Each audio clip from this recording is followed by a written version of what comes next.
भारत-पाकिस्तान दरम्यान निर्माण झालेल्या तणावाच्या पार्श्वभूमीवर महाराष्ट्रातील 16 जिल्ह्यात मॉकड्रिल.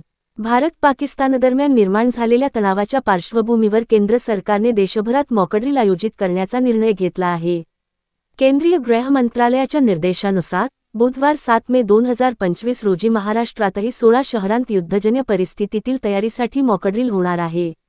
महाराष्ट्रातील कोणकोणत्या शहरांत होणार मॉकड्रिल ते पाहू. ही मॉकड्रिल मुंबई, ठाणे, पुणे, नाशिक, छत्रपती संभाजीनगर, पिंपरी चिंचवड, रायगड, रत्नागिरी, सिंधुदुर्ग, उरण, तारापूर, रोहा, नागोठणे, मनमाड, सिन्नर, भुसावळ आणि नाशिक जिल्ह्यातील इतर भागात होणार आहे. विशेष म्हणजे अशा प्रकारची प्रात्यक्षिके शेवटची 1971 च्या भारत-पाक युद्धात झाली होती. मुंबईत मॉकड्रिलच्या तयारीसाठी उच्चस्तरीय बैठक घेण्यात आली. यामध्ये वरिष्ठ पोलीस अधिकारी, आपत्ती व्यवस्थापन आणि नागरी सुरक्षा दलाचे सदस्य सहभागी होते. मॉकड्रिल 3 टप्प्यांमध्ये राबवली जाणार आहे: सायरन तपासणी, नागरिकांचे स्थलांतर आणि बचाव कार्य. मुंबईतील मॉल्स, रेल्वे स्थानके, प्रशासकीय कार्यालये आणि अन्य गर्दीच्या ठिकाणी सायरन वाजवले जाणार आहेत.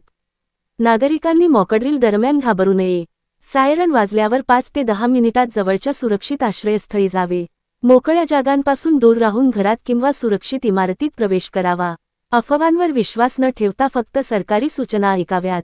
टीव्ही, रेडिओ आणि सरकारी सोशल मीडियावर अधिकृत माहितीकडे लक्ष द्यावे, असे सांगण्यात आले आहे. राज्य सरकारने सर्व जिल्हा प्रशासन आणि महापालिका यंत्रणांना हाय अलर्टवर ठेवले आहे.